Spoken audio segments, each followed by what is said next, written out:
In the town where I was born lived a man who sailed to sea, and he told people are very reticent. They're very much in the power of their local politicians, and their local government structures are not really there to serve them.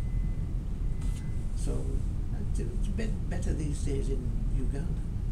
I think Museveni's government are a little bit quirky, but they are doing the right thing. So it's an interesting country for you to be working in. of his life. Have you looked into the Human Development Index? United Nations Development Programme. Every country is listed in there in terms of its availability or access to things like clean water, medical services, sanitation services, and they're all assessed. Uganda is not by any means the worst index, but it means that you should be at least looking for something to meet the national standard, if you like. So you're not providing something that is less than they recommend. They all have targets that are very ambitious, and they all say that they ascribe to the UN figure, which at one time was 45 liters. In the land of submarine. It's generally about 30 that we go for, 30 litres per head per day. But if you're looking at something where the means of treating the water is so slow and so limited, yeah, you can go down and say you don't need potable water for laundry, for cleaning a home, doing all sorts of things that, or even using it to water the garden, not the vegetable garden. But you need more than just 2 litres per hectare a day. In a tropical country lying on the floor doing nothing, you need 2 litres. That is the reality. There's a great disincentive not to go to source by the multiplicity of containers you've got to lay out in the sun, to get into the sun's rays, which is not always constant, and also to do this bottle shake. Bottle shaking, you can agitate and get internal refraction within the sun's rays, and increase the efficiency by the actual processes. It's time consuming. You think, well, it lies there and gets in. But if you've got, realistically, with any sort of family, and they do have big families in Uganda, they'll have a job to keep that going. If you can take a simple tube well, where your storage is in an aquifer, where usually through percolation the water is being cleansed all the time, you don't need to treat that water. It's in bottles. Imagine what that's doing.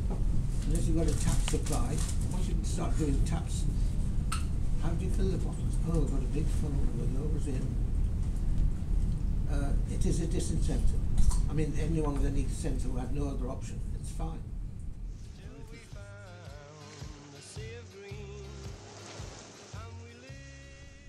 Other things about it as well, in storing water. They're all obvious, but they're not always, you see people that lay their bottles down anywhere. You've really got to be scrupulous in your storage of that water.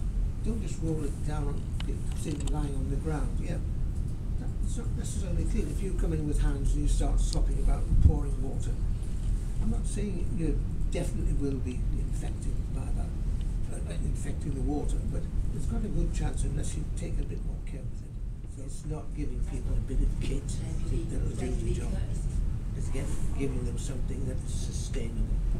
If you're going to disinfect something, you must observe the rule that lots of fines in water can be encapsulating pathogens, and if they're cementatious material that can hold a pathogen, if you put that under sunlight, it doesn't necessarily irradiate it.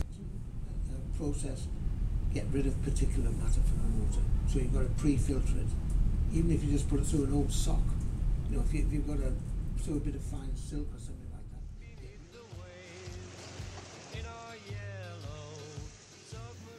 that. this would be wonderful, but be a bit pricey. Uganda, the pearl of Africa, does get a good rainfall.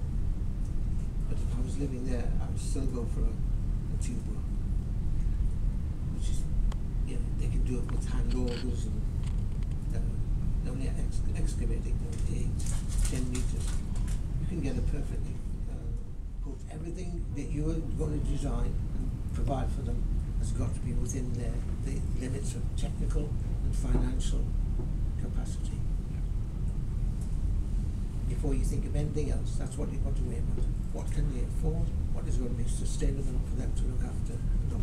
See, what you can do, if you're going to the extent of building a little filter, you could have a slow sand filter would do the job. But it's got to be such that it's capturing all of the fine organic material. You grow a schmutzdecker, they call it, on the surface, top surface of the filter.